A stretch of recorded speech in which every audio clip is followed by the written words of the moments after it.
Hello, আসসালামু আলাইকুম। It's মিমি মলি খান। আপনাদের মাঝে নিয়ে আসলাম মানে অর্ধেক। তো ট্রেইলার তো তখন দিয়েছিলাম। এখন ফুল ভিডিও নিয়ে আসলাম সি ফুড বয়েলের। তো সি ফুড বয়েলের জন্য আমরা যা উপকরণ লাগবে তা নিয়ে নিচ্ছি এবং ইউটিউব দেখে তা মানে ফ্রেশ করে নিচ্ছি আরকি। এই যে শামুক নাকি ঝিনুক, এনিওয়ে স্কিপ। তো এগুলি পরিষ্কার করে নিচ্ছিলাম ইউটিউব দেখেই। তারপরে ডিমেরিনেট করার জন্য সবকিছু গুছিয়ে নিলাম। 20 মিনিট অবশ্যই মেরিনেট করে রাখতে হবে। তো সুন্দর মতো এগুলি মিক্স করে আমি 20 মিনিটের জন্য মেরিনেট করে রেখে দিচ্ছি। দেন হচ্ছে মেরিনেট করা শেষ হলে অনেক গরম পানির মধ্যে বয়েল হওয়ার জন্য যা উপকরণ রাখবে তা দিয়ে দিচ্ছি। এখন এই যে স্কুট গিলি দিয়ে দিচ্ছি। আগে সব কিছু দিয়ে দিয়েছিলাম, তারপরে স্কুট গিলি ছিল, এগুলো দিয়ে দিচ্ছি। এখন এগুলো সিদ্ধ করা শেষ। আমরা এখন এগুলো ছেঁকে নেব।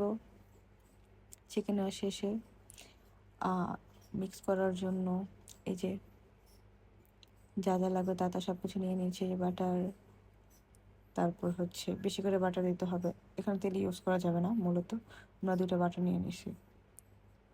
তারপর হচ্ছে আমরা মূলত কোনো সসই বাদ দিইনি, ঠিক আছে? তো সব সসই দেওয়া শেষ আমাদের। তারপরে আস্তে আস্তে লাড়াচাড়া দিয়ে এটা ভালো মতো মিক্স করতে হবে। মিক্স করার শেষে আবার সেম লাড়াচাড়া দিতে হবে। নাড়াচাড়া দেওয়া শেষ। আমি কিন্তু ভিডিওর মধ্যে নামগুলি কিন্তু সসের দিয়ে দিচ্ছি।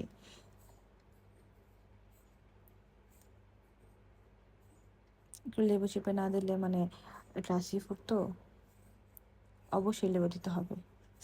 তারপর সেম আবার বাকি সসগুলো দিয়ে আমরা এগুলো মিক্স করে নিচ্ছি এবং অবশ্যই এটা ঝাল করার জন্য আমরা যতটুকু মরিচ দরকার আমাদের ঝাল মতো আমরা নিয়ে নিচ্ছি। বেশি স্পাইসি করার জন্য। সি ফুড স্পাইসি ছাড়া একটু ভালো লাগে না। মিষ্টি সি ফুডে এমনও ভালো লাগে না।